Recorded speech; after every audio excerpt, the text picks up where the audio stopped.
silakan duduk. Naza udah di sini atau di situ? Di sini Kak. Oke, silakan duduk ya Naza. Iya, terima kasih Kak. Baik Naza, apakah Naza sudah duduk dengan nyaman? Udah Kak, aku duduknya sudah nyaman sih. Oke, baik kalau gitu. Gimana nih kabar Naza hari ini? Alhamdulillah baik sih Kak. Nggak sakit atau nggak apa, sehat-sehat. Alhamdulillah. Tadi sebelum kesini habis pelajaran apa? Pelajaran biologi Kak. Wih, biologi ya. Iya. Gimana nih abis pelajaran biologi? Apakah masih keserap itu energinya atau gimana? Iya, keseru sih Kak. Soalnya tadi pas belajar kayak pusing gitu loh Kak. Tapi karena aku tuh suka biologi ya, jadi ya masih ada rasa serunya gitu. Oke, jadi Naza ngerasa pusing tapi juga seru gitu ya, karena Naza sendiri suka biologi. Iya. Nah, biar Naza lebih rileks dan juga pusingnya berkurang nih, Naza bisa relaksasi tubuh dulu dengan menarik napas terus mengeluarkan secara perlahan sampai Naza merasa nyaman. Boleh dilakukan ya Naza? Oke Kak.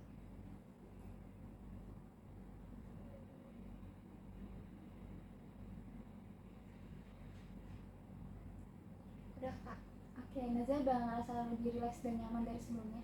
Udah sih Kak, udah kayak agak lebih plong dikit gitu. Oke, baik. Nah, kalau misalnya kakak boleh nanya nih, kondisi perasaan Naza dari angka 1 sampai 10, di mana angka 1 ini Naza ngerasa bahwa hari ini atau akhir-akhir ini tuh Naza ngerasa kayak lagi nggak baik gitu kondisinya. Tapi kalau misalnya semakin ke atas, yaitu kalau misalnya angka 10 itu Naza ngerasa bahwa akhir-akhir ini tuh ya biasa aja atau kayak baik-baik aja gitu. Kira-kira berada di angka berapa? Nilai ya Kak.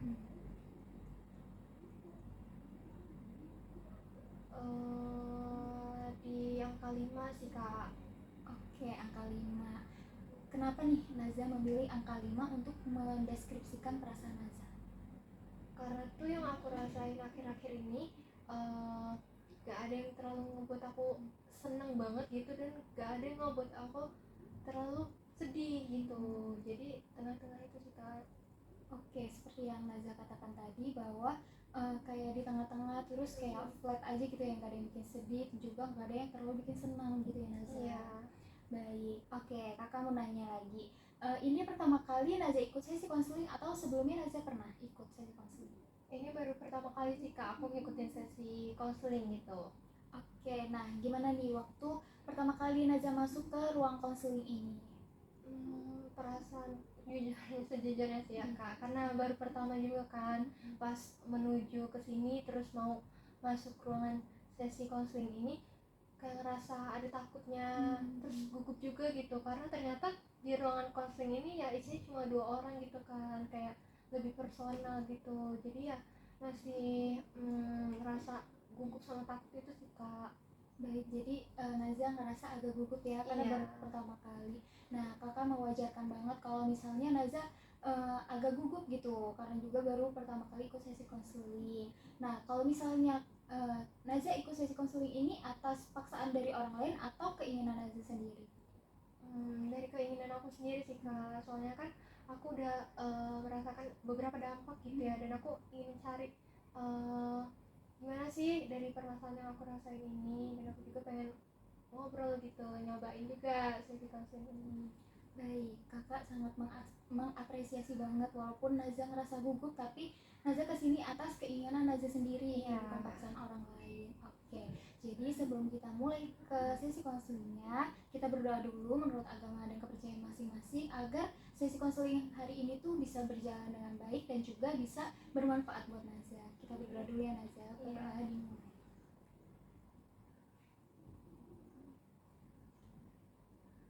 Selesai. Semoga sesi konseling ini bisa membawa kebermanfaatan buat Naza. Ya, amin.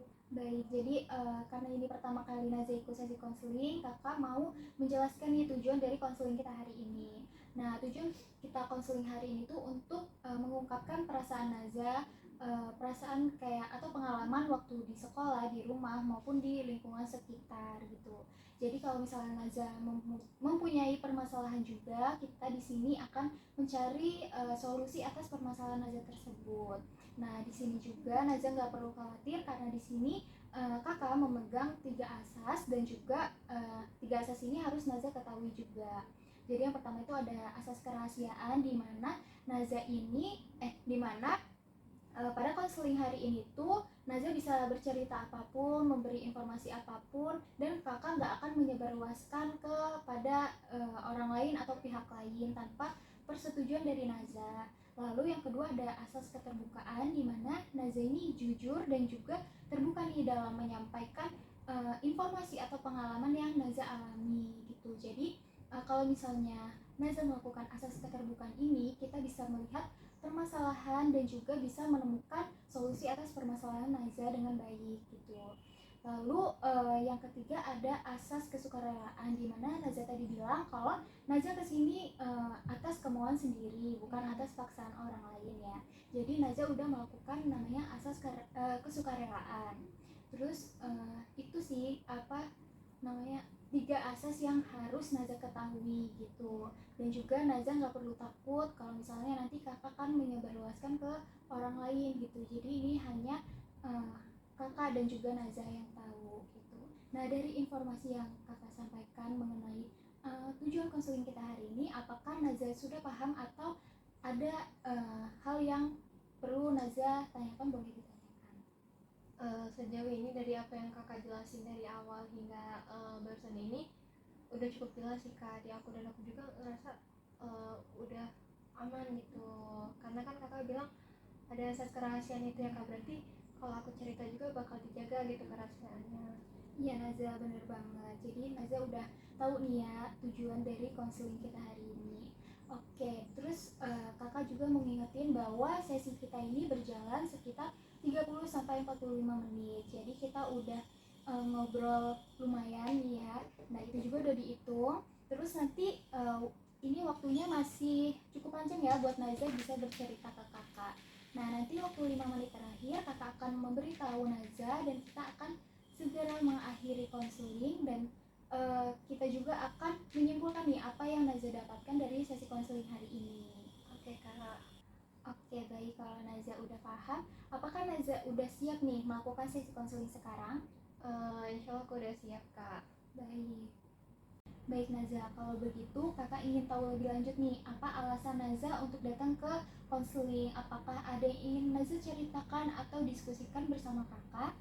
Ya sih kak, aku mau ngomongin terkait diri aku yang kurang percaya diri. Itu tuh emang masalah sih bagi diri aku, karena kan udah lama aku ngerasa kurang percaya diri, tapi kok makin kesini makin nggak pede itu kak, sampai takut untuk menyampaikan pendapat atau menjawab pertanyaan. Jadi Naza ini ngerasa kurang percaya diri dalam menyampaikan pendapat gitu ya Naza? Iya kak. Nah, boleh nggak Naza ceritakan lebih lanjut? Oke, contohnya pas di kelas sih kak, kebanyakan pas beberapa guru di mata pelajaran yang berbeda atau yang sama itu, guru-guru tuh kadang pas belajar tuh sambil tanya jawab gitu kak. Jadi ada beberapa guru yang nanya kan, dan aku tuh sebenarnya pengen jawab tuh loh, tapi aku tuh takut jawaban aku tuh salah. Terus pas kerja kelompok juga, karena aku sama teman-teman aku tuh kayak diskusi kelompok kan kak, kita kayak satu sama lain tuh apa nih, yang punya ide atau yang punya pendapat boleh lah untuk dipertimbangin gitu kan. Sebenarnya aku tuh punya ide atau pendapat dari diri aku sendiri gitu, cuma aku gak berani juga untuk menyampaikan pendapat aku, karena aku tuh takut kalau misalkan teman-teman aku nilai aku nanti kayak negatif, kayak mereka mikirnya kenapa sih Naza ini gitu loh, atau enggak kalau misalkan pendapat aku aneh atau salah, aku takutnya mereka nganggap aku nggak pinter, jadi aku lebih baik milih diam daripada aku menyampaikan pendapat aku.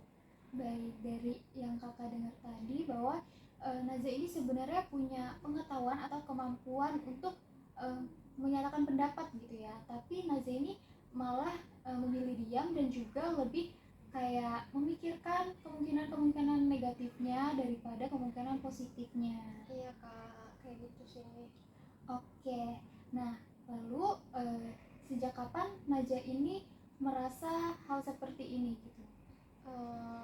Sebenarnya udah lama sih kak, sejak kelas 10 malah aku kurang percaya diri. Cuma pas kelas 12 ini sih kayak makin menurun gitu kepercayaan diri aku. Oke, jadi udah cukup lama ya kalau misalnya udah dari kelas 10 Iya. gitu. Nah, tapi akhir-akhir itu makin lebih buruk lagi gitu ya Naza ya. Nah, apa sih yang Naza takutin ketika Naza ini menyampaikan pendapat?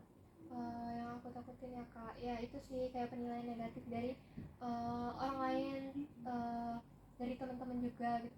Waktu itu pernah di kelas awal-awal kelas 12 tuh aku masih berani beberapa kali untuk jawab pertanyaan guru gitu ya kak.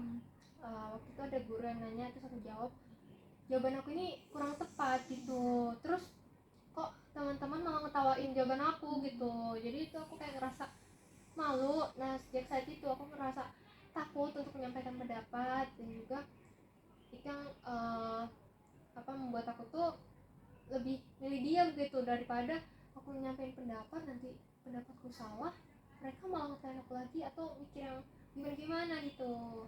Oke, berarti pengalaman itu cukup membekas gitu ya di diri Naza, bahkan sampai saat ini kepercayaan diri Naza juga makin menurun gitu ya. Iya kak, itu sih salah satu yang paling aku ingat ya di kelas itu, karena emang bener-bener sekelas itu kayak langsung ngetawain terus ngeliat aku gitu loh. Jadi aku ya takut gitu. Oke, nah kakak mau nanya nih, gimana perasaan Naza saat Naza itu sebenarnya pengen banget gitu nyatain pendapat, tapi Naza itu malah memilih diam. Ya sedih sih kak, karena aku ketika ada pendapat yang datang dari diri aku sendiri, aku tuh sebenarnya bisa harusnya untuk menyampaikan pendapat aku. Siapa tahu pendapat aku ini emang mungkin baik gitu ya. Tapi ya itu gara-gara ketakutan aku ini sangat takut gitu, jadinya ya aku lebih baik milih diam. Dan kadang-kadang aku malah kecewa gitu sama diri aku sendiri, kayak aku mikir ya harusnya bisa loh kayak menyampaikan pendapat, nggak apa-apa, jangan takut salah gitu. Tapi ya gara-gara takut itu. Oke, jadi Naza ini ngerasa kecewa gitu ya saat Naza itu sebenarnya punya ide ataupun bisa gitu menjawab pertanyaan guru atau memberi pendapat gitu ya. Iya kak. Oke Naza, kakak mau bertanya lagi. Kalau misalnya Naza nih diminta memberikan pendapat ataupun guru itu nanya sama Naza ataupun di saat diskusi teman-teman Naza minta pendapat dari Naza, apa sih hal yang muncul di dalam pikiran Naza? Yang muncul di pikiran aku tuh pasti jawaban aku atau pendapat aku salah nih gitu. Jadi aku takut nanti teman-teman itu malah ngetawain aku lagi atau nganggap aku gak pintar. Oke, jadi Naza ini eh, sebelum melakukan kayak misalnya menjawab pertanyaan ataupun mengajukan pendapat, Naza itu lebih dulu memikirkan kemungkinan negatifnya gitu ya Naza. Iya kak. Oke, nah terus apa sih yang Naza rasakan saat pikiran-pikiran itu muncul? Gugup sih kak, kayak jantungku tuh kayak makin berdebar-debar gitu loh, deg-degannya tuh makin deg-degan banget gitu, sampai membuat tangan aku ini kayak kerasa dingin. Oke, jadi yang Naza rasakan itu sedikit bukan sedikit sih ya, tapi gugup dan juga cemas gitu ya saat Naza ini diminta untuk menyampaikan pendapat. Iya kak. Padahal tuh sebenarnya aku tahu loh jawaban dari pertanyaan guru itu. Bahkan tuh kayak pas guru nanya nih, terus temen aku ngejawab soal tersebut terus benar, dan ternyata jawaban temen aku ini sama loh sama yang aku pikirin gitu. Dan dari situ ya itu juga sih yang ngebuat aku kecewa, harusnya bisa loh ngejawab itu benar, tapi karena ketakutan itu jadi aku nggak berani untuk menjawab. Baik, jadi sebenarnya Naza ini punya pengetahuan atau kemampuan dalam menjawab pertanyaan, tapi Naza ini lebih takut aja gitu ya dalam menyampaikannya. Iya kak. Baik, jadi dari yang kakak tangkap, tampaknya Naza ini tuh merasa bahwa Naza itu hanya takut aja gitu ya dalam menyampaikan pendapat, padahal Naza itu sebenarnya memang punya gitu pendapat-pendapat yang sebenarnya jawabannya juga benar gitu, seperti yang tadi temannya Naza menyampaikan pendapat ternyata sama gitu sama yang ada di pikiran Naza gitu ya, tapi Naza terlalu takut untuk menyampaikannya, karena juga tadi ada pengalaman yang buat Naza itu akhirnya lebih sering memilih diam gitu ya Naza. Ya kak, sesuai sih sama yang aku rasakan gitu. Aku lebih takut menyampaikan pendapat karena penilaian-penilaian dari orang lain, termasuk teman-teman aku. Baik. Oke, jadi yang membuat Naza ngerasa takut itu bukan karena Naza itu nggak bisa gitu, tapi Naza itu lebih memikirkan penilaian orang lain, dan itu lebih ke arah yang negatif. Iya kak, kayak aku tuh lebih takut sama penilaian orang lain sih. Baik, oke Naza. Nah, sekarang kakak ingin mengajak Naza ini melihat sesuatu hal gitu ya Naza. Tadi kan Naza bilang bahwa Naza ini sebenarnya tahu nih jawaban atau bisa menyampaikan pendapat gitu kan. Terus beberapa kali juga Naza juga bilang kalau jawaban atau pendapat yang teman-teman Naza sampaikan itu sama apa yang dipikirkan oleh Naza gitu. Tapi Naza ini merasa terlalu takut gitu untuk ngomong atau untuk menyampaikan pendapat tersebut. Menurut Naza gimana? Iya, iya juga ya kak ya. Kayak sebenarnya bukan karena aku yang gak mampu gitu, cuma karena ketakutan aku ini besar banget, karena takut dinilai negatif sama orang lain, jadi ngebuat aku gak berani untuk menyampaikan pendapat itu sendiri. Iya, benar banget Naza. Jadi sebenarnya kemampuan itu ada di dalam diri Naza, tapi hanya saja Naza ini takut untuk, kayak Naza ini terlalu takut kalau misalnya nanti salah gitu, sehingga Naza ini ragu gitu buat nunjukin itu di depan orang lain. Iya sih kak, aku juga baru sadar. Nah, gimana perasaan Naza setelah Naza ini menyadari hal tersebut? Ya lega sih kak, karena ya itu tadi ternyata bukan karena aku nggak mampu, tapi ya karena ketakutan dari penilaian orang lain aja gitu. Bagus banget Naza. Jadi Naza ini juga udah merasa lega gitu ya, karena Naza ini memahami bahwa yang selama ini menghambat Naza itu untuk menyampaikan pendapat itu adalah rasa takut, bukan pengetahuan atau kemampuan lainnya. Iya kak. Baik Naza. Jadi selama ini Naza itu terlalu memikirkan kemungkinan yang buruk gitu ya Naza, daripada kemungkinan yang baik. Nah, boleh nggak kalau sekarang kita memikirkan kemungkinan yang lain? Boleh banget sih kak. Oke, kakak mau nanya, menurut Naza, gimana kalau ternyata pendapat yang Naza sampaikan itu benar? Kalau misal pendapat aku benar ya kak, mungkin itu bisa ngebantu sesi diskusi dan memperbanyak pendapat yang bisa dipertimbangin. Nah, bener banget Naza. Lalu kakak mau nanya lagi nih, gimana kalau misalnya ternyata teman-teman Naza itu justru menghargai pendapat atau jawaban yang Naza berikan? Kalau hal itu sih belum kepikiran kak, dan belum memikirkan. Oke, seperti yang kita lihat tadi bahwa ada loh kemungkinan lain selain Naza ini merasa ditertawakan ataupun dinilai negatif gitu. Jadi bisa aja teman-teman Naza yang sekarang itu lebih menghargai pendapat atau jawaban yang Naza berikan gitu. Iya ya kak. Iya Naza, sebenarnya rasa takut untuk berbicara di depan orang lain itu sudah banyak terjadi di kalangan siswa gitu. Nah, kabar baiknya rasa percaya diri itu bisa dikembangin lagi dengan melalui latihan ataupun pengalaman gitu. Semakin sering kita melatih berbicara ataupun menyampaikan pendapat gitu, maka rasa takut yang kita rasakan itu pasti perlahan-lahan mulai hilang. Berarti bisa ya kak kalau aku melatih diri aku gitu. Nah, bisa banget Naza. Kalau begitu, kakak mau nanya nih, Naza mau nggak melatih atau membuat langkah kecil ke depannya untuk mengatasi rasa percaya diri Naza? Mau sih kak. Oke, kakak mau nanya nih, langkah kecil apa yang sekiranya akan Naza lakukan untuk biar Naza ini bisa lebih pede lagi dalam menyampaikan pendapat? Mungkin Aku bisa nyoba jawab Hmm. pertanyaan dari guru kalau misalkan guru nanya di kelas gitu ya kak, atau enggak kalau diskusi kelompok aku menyampaikan kalau misalkan aku tuh ada pendapat gitu, tapi mungkin pelan-pelan dulu sih kak, kayak misalkan besok satu kali. Oke, itu udah bagus banget sih Naza. Artinya Naza udah punya kemauan dan juga Naza ini udah punya plan gitu ke depannya bakal kayak gimana. Oke Naza, jadi Naza pengen mulai melatih diri dengan menyampaikan pendapat itu maksimal 1 kali. eh, Kayak misalnya hari besok Naza ngelakuin menyampaikan 1 pendapat atau jawaban gitu ya Naza ya, Iya kak. ketika ada kesempatan di kelas. Iya seperti itu sih kak. Mungkin pelan-pelan dulu. Oke, nah kalau mau nanya nih, seberapa yakin Naza bisa melakukan hal tersebut? Eh, Yakin ya kak, mungkin 6 sih kak dari 10.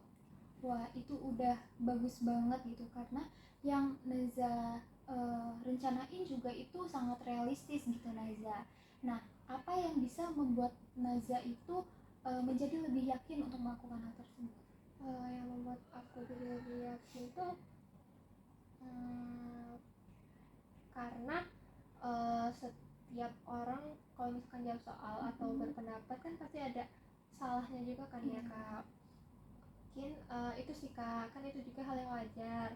Kan kedepannya tuh aku lebih berpikir positif dulu gitu, dan gak berpikir bahwa jawaban aku atau pendapat aku tuh udah pasti salah, karena kan ya salah itu hal yang wajar gitu, karena juga masih belajar. Iya, bener banget. Jadi selain berani untuk mencoba, Naza juga akan berusaha nih untuk mengurangi pikiran-pikiran negatif yang mungkin muncul gitu ya. Iya kak. Oke, kakak senang banget dengernya karena Naza udah bisa nih menemukan langkah yang realistis yang akan Naza lakukan ke depannya untuk untuk meningkatkan rasa percaya diri Naza dalam menyampaikan pendapat gitu. Yang terpenting itu bukan langsung berubah banget gitu ya, tapi boleh juga dilakukan secara bertahap dan konsisten. Iya kak, mungkin nanti saya akan coba. Oke Naza, jadi nggak kerasa ya kita udah berada di penghujung sesi konseling kita hari ini. Nah, kalau gitu kakak mau nanya nih sama Naza. Di awal kan Naza cerita kalau misalnya Naza ini ngerasa kurang percaya diri gitu ya untuk menyampaikan pendapat di kelas. Nah, sekarang setelah kita berbicara cukup lama nih Naza, gimana sih perasaan Naza sekarang? Perasaan yang aku rasakan udah jauh lebih lega sih kak. Soalnya dari pembicaraan yang tadi itu uh, aku tuh jauh lebih paham gitu kenapa selama ini aku tuh ngerasa takut untuk menyampaikan pendapat. Oke, jadi setelah kita berbicara tadi, Naza ngerasa lebih lega dibandingkan sebelum sesi konseling ya Naza? Iya kak, seperti itu. Oke, kalau misalnya kakak minta Naza untuk menilai kembali kondisi perasaan Naza melalui angka tadi ya Naza, kira-kira sekarang ada di angka berapa?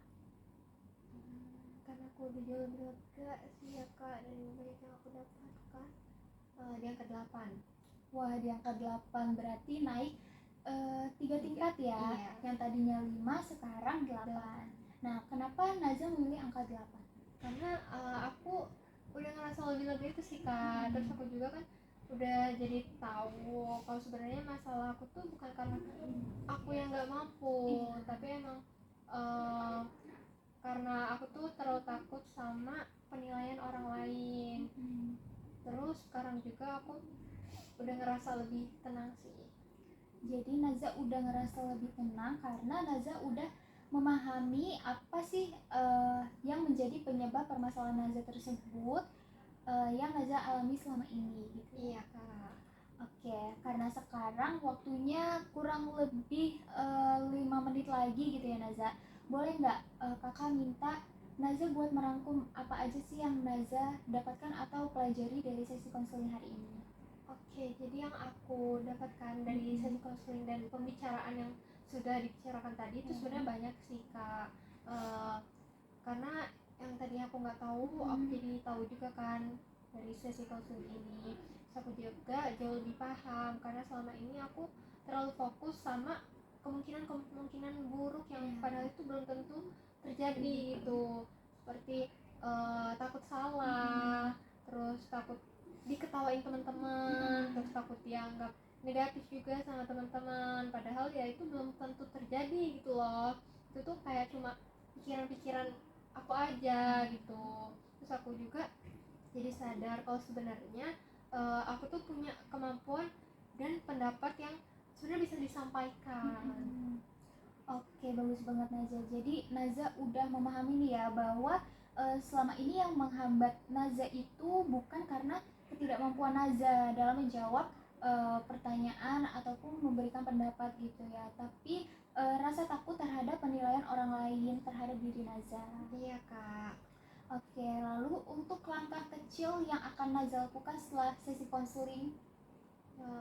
Sama seperti tadi sih kak, aku mau mencoba menjawab pertanyaan kalau misalkan guru tuh nanya di kelas gitu. Terus habis itu aku mau coba untuk menyampaikan pendapat aku saat diskusi kelompok atau kerja kelompok, yang minimal itu satu pendapat atau satu jawaban lah di kelas, walaupun ya mungkin nanti masih ngerasa agak takut atau gugup ya, tapi aku masih pengen tetap nyoba gitu, karena kalau misalkan aku kayak gini terus ya gimana aku mau berubahnya gitu sih kak. Dan mungkin aku juga nyobanya pelan-pelan secara bertahap. Oke, bagus banget Naza. Jadi Naza akan mulai dengan langkah kecil, yaitu mencoba menyampaikan pendapat ataupun menjawab pertanyaan ketika ada kesempatan di kelas ya Naza. Iya kak. Oke, Ibu, kakak sangat menghargai usaha dan juga keberanian Naza hari ini. Kakak percaya banget kalau misalnya Naza itu mampu untuk meningkatkan rasa kepercayaan diri Naza secara bertahap dan konsisten ya Naza. Oke, jadi dari sesi hari ini kita tahu bahwa sebenarnya Naza itu mempunyai kemampuan, pengetahuan dan juga pendapat yang bisa disampaikan. Tetapi rasa takut atau rasa takut salah dan juga takut ditertawakan oleh teman-teman Naza itu membuat Naza memilih untuk diam gitu ya Naza ya. Sekarang Naza juga udah punya langkah untuk memulai melatih keberanian atau kepercayaan diri Naza dengan mencoba menyampaikan satu pendapat saat diskusi atau ketika guru bertanya di kelas. Nah, apakah yang kakak rangkum tadi itu udah sesuai Naza? Iya kak, sudah sangat sesuai sih kak sama yang aku rasakan. Oke, karena kita akan mengakhiri sesi konseling hari ini, kakak mau minta bantuan Naza untuk mengisi lembar umpan balik. Apakah Naza bersedia? Bersedia kak. Oke, kakak ambilin dulu ya Naza. Nah, jadi ini ada lembar umpan balik. Di sini Naza bisa isi identitas, terus di sini kan ada poin-poin. Naza bisa isi sesuai dengan perasaan yang Naza rasakan selama konseling gitu. Nah, Naza juga nggak perlu takut karena ini bersifat rahasia. Jadi ini untuk lembar umpan balik ini untuk membantu kakak evaluasi diri agar bisa menjadi pembimbing yang baik. Nah, ini bisa diisi ya Naza.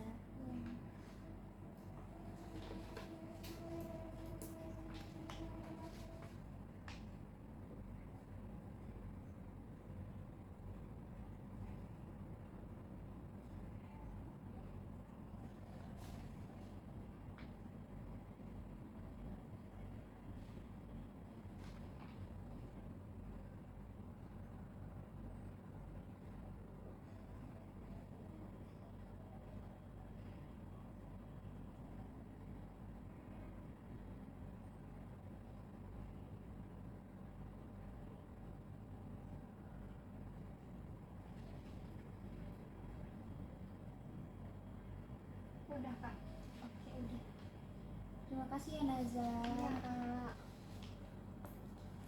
Oke, sebelum menutup sesi konseling ini, kakak mau ngucapin makasih banget karena Naza udah dengan sadar mengikuti sesi konseling, dan juga Naza juga udah berani untuk menyampaikan apa sih permasalahan yang ada di dalam diri Naza dengan jujur dan juga terbuka gitu, sehingga kita tadi udah bisa menemukan nih solusi dari permasalahan tersebut gitu. Naza juga udah percaya sama kakak, dan kalau misalnya ada yang Naza butuhkan lagi, Naza bisa datang ke sini. Dan juga nanti di pertemuan selanjutnya kakak tunggu ya kabar baik dari langkah kecil yang akan Naza lakukan tadi. Iya kak, aku juga mau ngucapin terima kasih banyak ke kakak karena kakak juga udah ngedampingin aku di sesi konseling hari ini. Terus kakak juga udah ngedengerin aku dengan sangat baik. Terus respon kakak juga baik. Ternyata kakak nggak menghakimi gitu loh. Terus abis itu aku juga ternyata nyaman sesi konseling ini, nggak setakut yang atau nggak segugup yang aku rasain di awal gitu kan. Ternyata santai juga. Terus makasih juga kakak udah bantu aku untuk memahami dan mencari solusi atas permasalahan aku tersebut gitu, dimana aku merasa kurang percaya diri dan aku jadi tahu kenapa aku merasa takut untuk menyampaikan pendapat, dan aku juga menemukan solusi untuk diri aku sendiri ke depannya, gimana langkah-langkah yang mau aku coba gimana. Ya makasih ya kak. Oke Naza, sama-sama. Naza tetap semangat terus ya. Iya kak, makasih. Oke.